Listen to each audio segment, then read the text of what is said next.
Even when you feel low, you can still go. Even when you feel slow, you can still go. Even when there's no hope, you can still go. I never answer to no, man, I still go. Go, go, go, go, go, go, go, go, go, go, go, yeah. Good morning, baseheads. Well, as you can see, can you see the water? It's been raining all morning, like terribly. And I'm here in good old South Carolina, and all my friends that are down in Texas at Audio Olympics, which I kind of wish I was in Texas at Audio Olympics hanging out with everybody. But anyway, I don't know what to do today. First thing I'd really like to talk about is I got this idea the other day, watching some videos, and it brings up the whole subject of tap out. Like tapping out in a demo. Yeah. I started thinking that's not really impressive. Now, I know you're like, what the hell do you mean that's not impressive? But anymore it's not, because this thing gives a great demo. Beautiful demo. Hell, after last weekend, there were people saying that the Blazer was their favorite demo at Ruckus. I heard that a couple times. So, anyway, what I mean by all this is, this thing is tuned extremely low.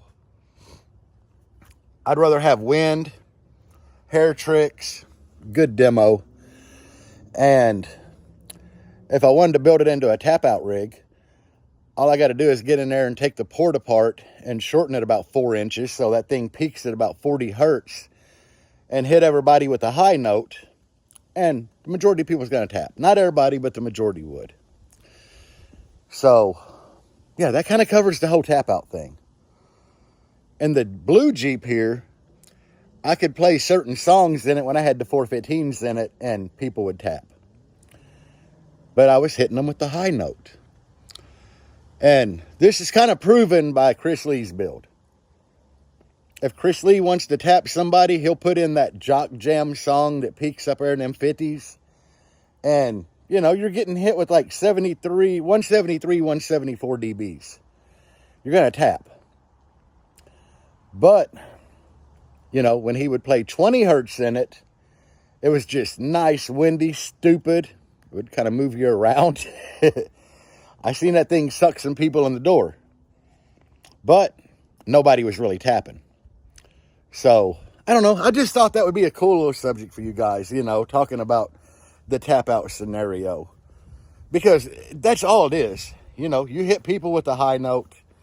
Now, I have had people tap, you know, they were probably new to bass, never been in anything that played really loud and gave stupid windy demos, and I've had people tap. But more overly, people that are experienced and go to bass shows, when they tap, somebody hits them with a high note. I have tapped in vehicles before. Actually, only one. And that was Jacob Morris's old build that I believe he had like 9 15s in. And I got hit with a high note. I mean, they straight up out the gate hit me with like 55 hertz. And I don't like it. I don't, guys. I do not like it at all. I'm a lows person, but yeah, if you want to build a build to tap people out with at shows, tune it high. A lot of power, some cone area, tune it high. You hit somebody with a good 50 hertz with some power behind it, and they're going to tap, more than likely. And there were some people out there that are almost superhuman, because there's been a couple people sit in Chris Lee's when he plays his Jock Jams tune and didn't tap. And it's weird, because, you know, when you get up into them 170s at that high of a frequency, you're almost on the verge of killing somebody. Like, you know, if somebody has some health problems, they're really at risk. But other than that, you know, I just kind of wanted to do it, because I seen multiple videos yesterday on the old face page, and they were tap out videos. I'm just like, my God, they're hitting them with such a high frequency, you know. I'm waiting on the days that people get builds that are so stupid that people tap, you know, like under 30 hertz. Like, you know, most of the time, the loudest demo rig on the planet right now, I'm gonna say he might not be the loudest, but he's definitely in the top few, is Diego's van. And I don't believe Diego plays anything over 25 hertz. And it is just a stupid, nasty good time.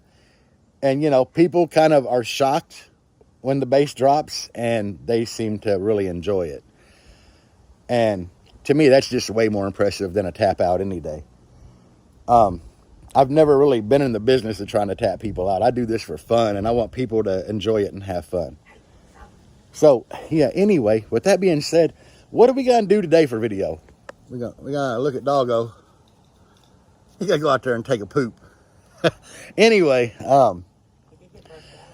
I'm thinking about putting my AMM1 in the Jeep. Because right now the amps are at 1 ohm. There's 3 of them in there. I'm thinking about going up the road. And I might not do any burping. I might just burp some frequencies, not on meter. Just to kind of see with my AMM1 on peak power hold. To see what kind of power the amps are putting out at 1 ohm. I'm not really worried about it because I know the amps. I've done 10K out of each one before. But that was when they were strapped at 1 ohm, put each amp at a 0.5 ohm. And my rise was at 2 ohm. So that put each amp at 1 ohm. So they did a little over 10K at 1 ohm where they're supposed to be wired at. I don't know the rise of this build. I'd kind of like to know my rise because with my old enclosure, I knew that a lot of frequencies, my rise was doubled. And I don't know where I'm at on this one. You know, honestly, that's kind of why I want to put the AMM1 in there today. It's rainy, everything's wet. It's not raining right now. Only take me a few minutes to stick the AMM1 in there. And then I might go up the road with my notepad, which is always a good idea, guys. Get you a notepad and keep notes of things. But I might get my old notepad and go up the road and maybe burp some frequencies, play some music in it with the AMM1 on, and just kind of get an idea of what the old girl is doing. So we'll be back.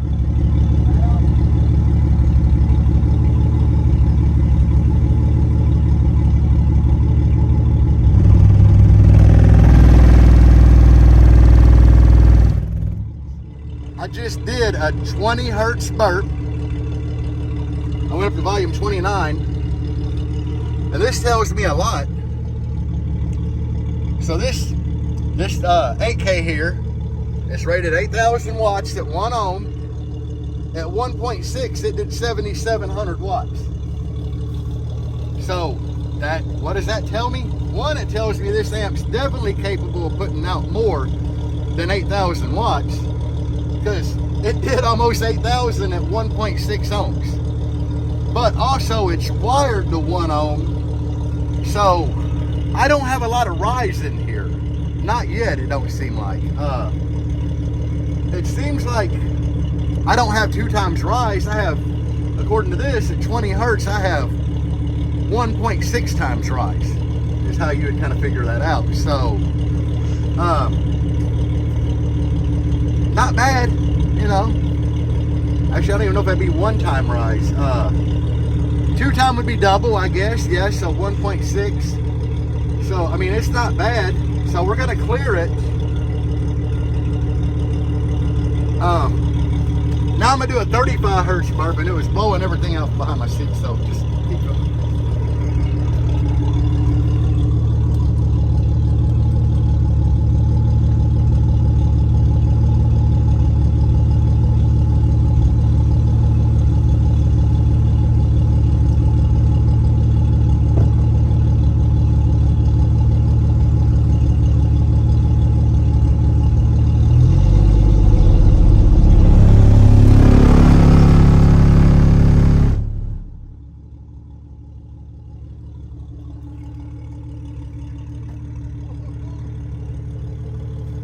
that was 35 Hertz. And it blew the flag out again. Now you can see something interesting. One, the amp's amazing because it did 6,600 at 2.5 ohms. I mean, usually if it's rated at 8K at 1 ohm, it's going to do around 4K at 2 ohm, but it did 6,600 at 2.5 ohm.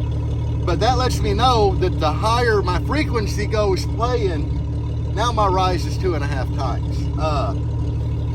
Which is giving me hope when I was wired at 0.33 per amp. It explains a lot, guys, because I demo from like 18 to 25 Hertz is where I try to stay. Under 30 Hertz, definitely. But wired at 0.33, when I'm down in the 20s, I'm only rising to like 0.6, 0.7. So for these amps to demo all day like that, that actually is impressive. But it was just, you know, kind of cool to know what we're doing, because this is my peak here. 35 Hertz, that's a 35 Hertz bark. So let me go ahead. What do y'all say we do 30? Let's try 30.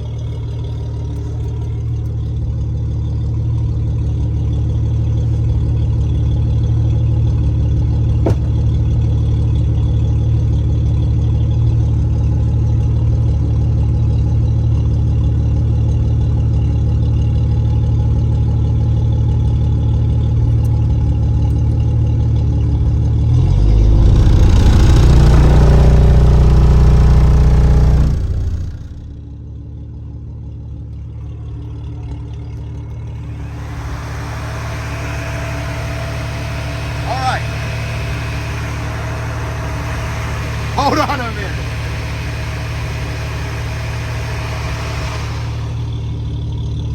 I didn't think the fans were going to be that loud. But guys, look.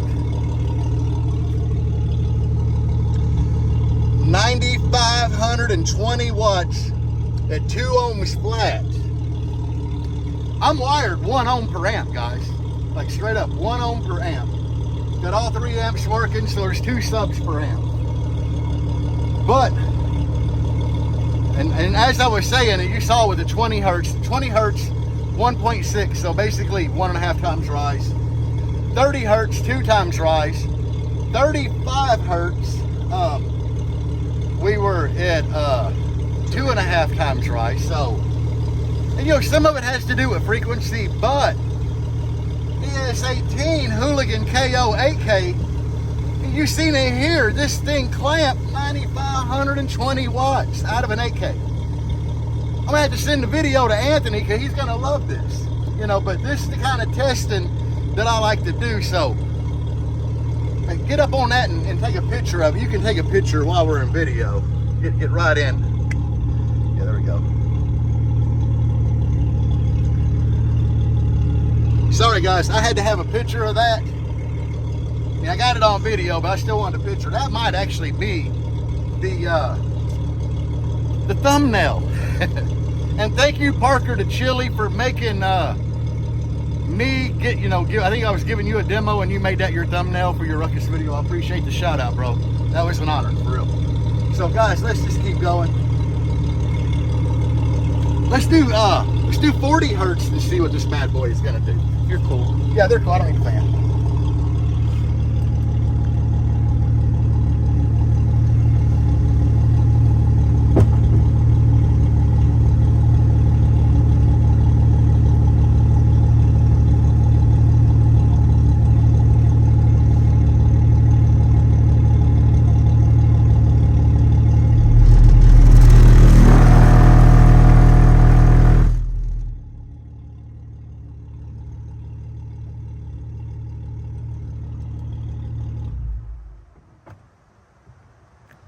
Good God, that is so brutal sitting in there at 40 Hertz. Which kind of goes back to what I was saying earlier about them higher frequencies get nasty and painful. But 40 Hertz, 2.2 ohms, 8,800 watts. Wow. That's impressive. I mean, it's 8K. Is it impressive? for the ohm load, it's definitely impressive because it's doing 800 more watts than rated power at 1 ohm. Well, I mean, it's rated for 8,000 at 1. It's doing 800 watts more than that at 2.2 ohms. This is frequency, guys. I mean, one, yeah, it's an impressive number. And you can tell the amps aren't strapped. You know, positive, negative, positive, negative, positive, negative going down here. So I am running the 3 amps. Each one's wired at 1. But guys, that is crazy power. One, that really impressed me because I've never done independent testing. You know, before when I used my AMM1, actually I used Chas Smith's AMM1, I was using it on a pair clamped. And now it's just nice to see what one of the amps is doing. And the reason I chose this amp is because I can get more AC voltage out of this amp before the clip light comes on. This one's like 5 volts lower before the clip light comes on. This one 5 volts lower than this one or this one. So this is kind of my weakest, and I wanted to use it. But the gains are set, you know, all of them are gain matched to that one. I don't even know what the hell I'm saying. I'm pretty excited about these numbers. And it gives you guys a good idea of where your frequency is going to be. For me, it's nice to know that when I play lows, you know, lower frequencies, I'm going to be doing really good because we got, what, 6,600 at 20 hertz out of this amp. And you've seen what it does at 30. The number just goes up. 35, it goes up, you know. I think I got the 9,000 at, what, 30 hertz? I brought my damn pen and paper. Actually, my burp numbers. I should have been writing this down. I'm literally going to have to go back through this video when I edit it and take notes and write all this down. It's a good thing I recorded it all. It's all recorded. Did we see a clipping light at all? No. Okay, so you guys seen me doing the burps. No clip light. I'm going to reset it, and we're going to do 45 hertz. Last one I'm going to do, I don't play this high, guys. There's no need for me to play this high. This goes hand in hand. Like that 40 hertz burp was getting painful in there. And, you know, I don't like to play over like 30, 33 hertz at the highest. But we're going to do a 45, see what happens.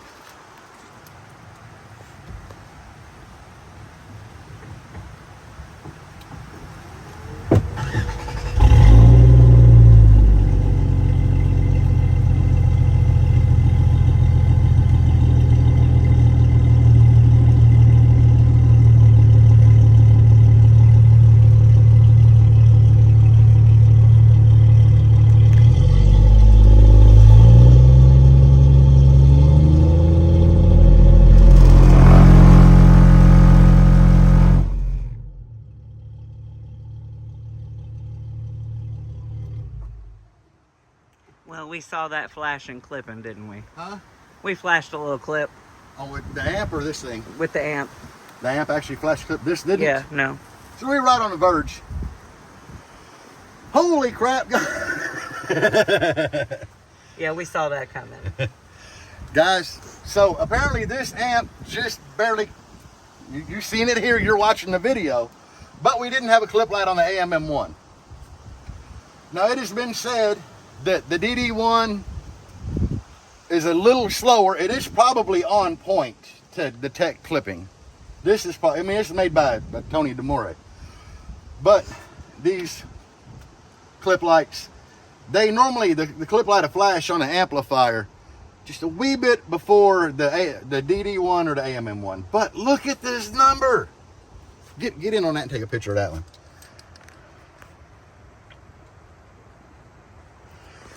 So we finally got the amp. I mean, we did 20 hertz. We were at 1.6 ohms. Oh, they're still cool. But 11,142 watts at 1.8 ohm, 45 hertz burp. 45 hertz. So what I was saying earlier, and what's crazy is I actually recorded that before I came here. What I said earlier about the demo and the tap out. Well, first off, it takes a hell of a lot more power to get loud at 20 hertz. It's just proven, and we've proven it here by doing different frequency burps, and you can see the number that the amplifier is making. So, yeah, builds that play lows are a hell of a lot more impressive. But if this thing was tuned higher, which goes hand in hand with what I was saying about the Blazer, where I could take 4 inches of rear port out, get it tuned up in around the 40 hertz range, burp 45, and look at all the higher power you're getting. And if I was tuned there, this thing would have just probably done a 65 on these 3 amps. But I'm not tuned there. Tuned the rear at like 21 hertz. So my peak's 35, but still, you see what I'm saying. And DS18, great job. 11,142 watts at 1.8 ohms. Out of a DS18 Hooligan KO 8K. So... And the fans from Amazon. Yeah, the Amazon fans. Guys, I've kind of known that I didn't have enough rise playing lows. You know, typically I tell you guys all the time, and this is a great tool to test your rise, which is ironic. Somebody a couple videos back told me that I really need to invest in an AMM1, and I've already had one. But it's a great tool to use to know where your rise is at. Judging from doing this here, my rise is 1.5 to 2 times. In the range that I play music, my rise is probably going to be 1.4 to 2 at the most, in the range that I like to play music. With that being said, I think having the amp strapped at 1.33 is a little low. Definitely a little low. So I've already decided it, but I'm going to pull all the subs out of here that are in here. I have 4 of the G2 Genesis teams at home. Actually, 2 of them's in the wife's Edge, 2 of them sitting on a workbench. I pre-broke in. Yeah, I'm going to take them and put them in here. I have another basket and motor that I'm going to put together and clean up, and I got 2 Recones coming from Corey Dean. Corey Dean is the one who makes the Team G2s. They're dual 2. So dual 2, that is going to get me, if I wire series and then parallel 3, that's going to put me each side here at 1.33 ohm load per pair of amps strapped, which is going to put each amp at 0.67. And I just might unhook this amp and just run these 2 and come back and do these same tests maybe tomorrow. That sound like fun? Because then we're going to see what power each one of these amps do at 0.67, which is going to be a hoot, guys. I think we're definitely going to get the numbers up. But, man, 11,000. I mean, y'all have seen it here. There's no cap in this shit. There's nobody that can call cap on this because you've seen it. I mean, it was live right here on video in front of you.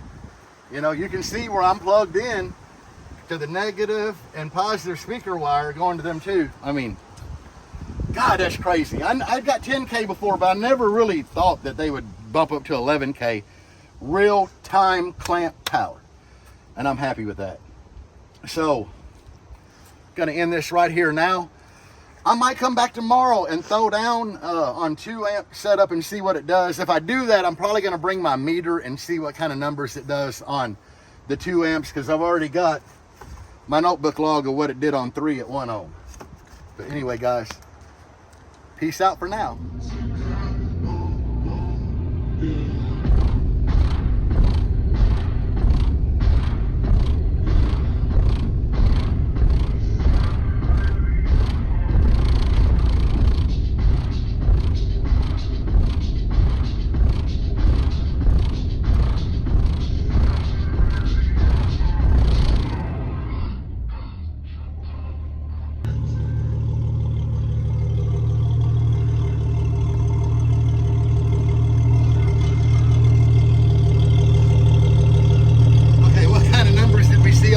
About 1,300 average. 13,000 or 1,300? Looked like 1,300. Wow, guys, wow. I just decided to do a demo song, and that's a song that I'd been demoing a lot. Alien Party, Rustical's Edit. It's like 21 to 28. But playing music there, you've seen what the amp did wired at 1 ohm. I'm staying around 4 ohms playing music. The highest that I saw on that real-time power was 1900 watts. 2000 watts. So right now, playing that demo song in here with all 3 amps, you know, power times 3. God, we were like, I'm gonna say average 3300 watts, which is crazy. Peak right under 6, because I hit 1900 watts, so it'd be under 6K. Demoing like that, that's definitely a low power demo, but it gives you an idea of what your amplifiers are doing. It don't matter what they say they're gonna do. I mean, the amp said, you know, the amp's in 8K. Guys, you've seen it do like well over the 8K mark, between 6600 at lows and you know, 11,000. You just seen that. But playing music, we didn't even hit 2K, guys. And the ohms stayed 3 to 4 ohm, you know. So yeah, that's enlightening, guys. Honestly, that is definitely enlightening to see. That let me know, wired at 0.33 per amp, I was way over 1 ohm playing music. But, you know, it's still, it is what it is, guys. You can hit certain frequencies in there that's going to bottom it out and make big power.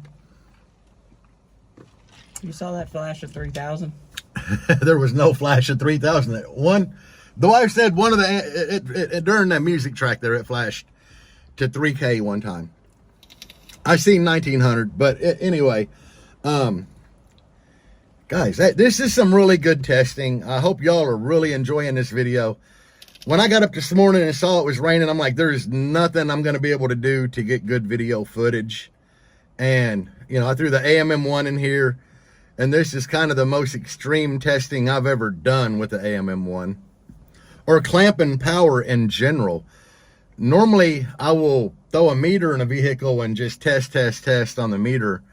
But it's really nice to see what's going on with power and impedance rise and everything like that.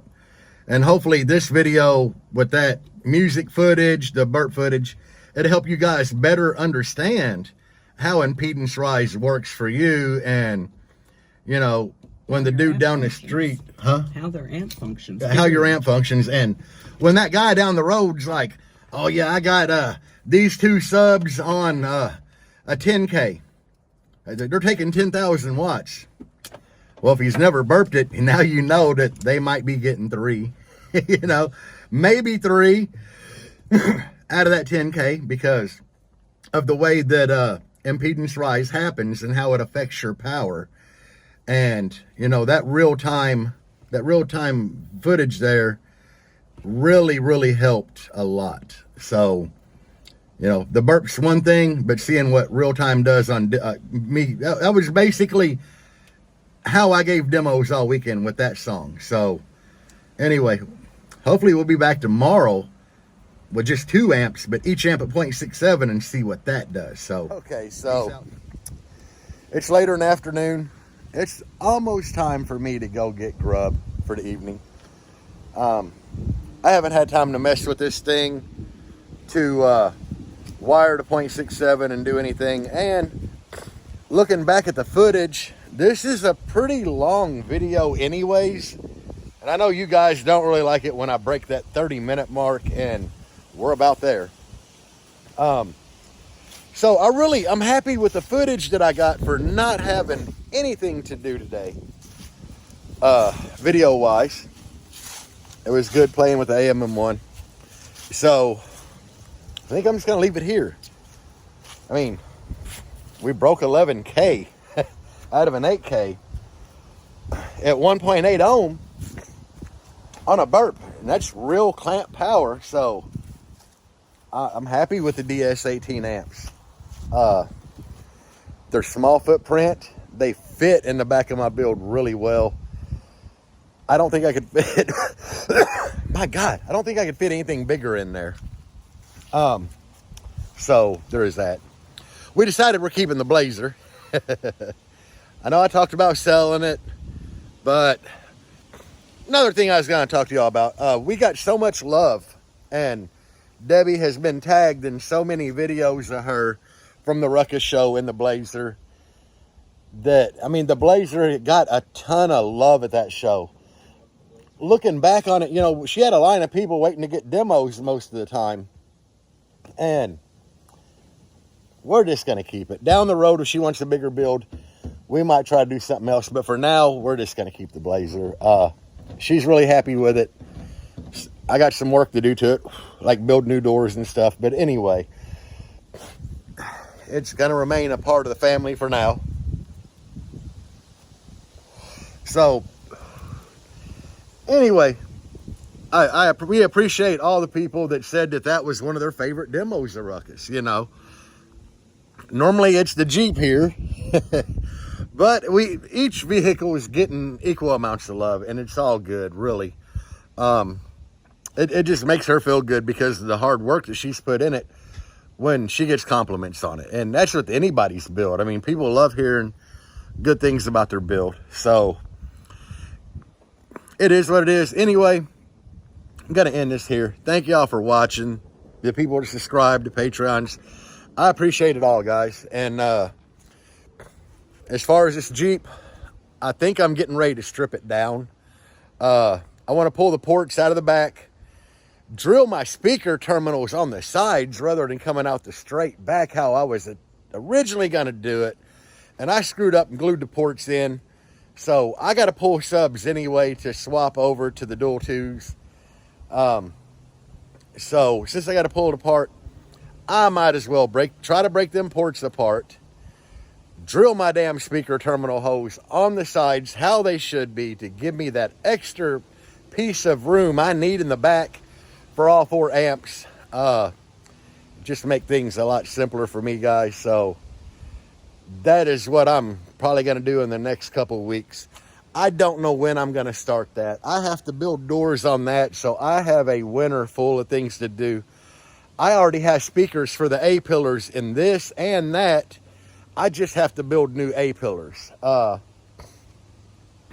know, I got a workload is what I'm saying, guys.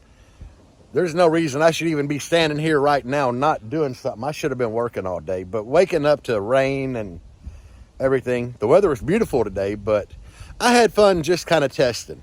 One thing I'm going to say on all the testing I did is I did mistake power at frequency a couple times in the video. I tried to correct it on screen, you know, putting text there. But what it boils down to is you always hear that rise is your friend. Like wherever you're most efficiently playing with your enclosure tuning, you're going to have the highest amount of rise and you're going to clamp the lowest power. That is proven in this video if you go back and look at my clamps. My peak in here is 35 Hertz. At 35 Hertz is where I actually made 6,600 watts. Out of every burp I did, that was the lowest. I did 77 at 20 Hertz. So 6,600 was the lowest amount of power I clamped. It was also the highest rise I had, and it was at 35 Hertz my peak. I burped the highest number at 35 Hertz. So that does go hand in hand with, yes, a lot of times wherever you have the most rise, you're going to clamp the most power, but you're going to be the loudest on the lowest amount of power. That come through in the video. Anyway, guys, thank y'all for watching this, man. Please give a like, subscribe if you're not. I'm close to 10K. I'm going to do a giveaway at 10K. Don't know what yet, but I'm going to give y'all something at 10K. So peace out, guys, and as always, bye.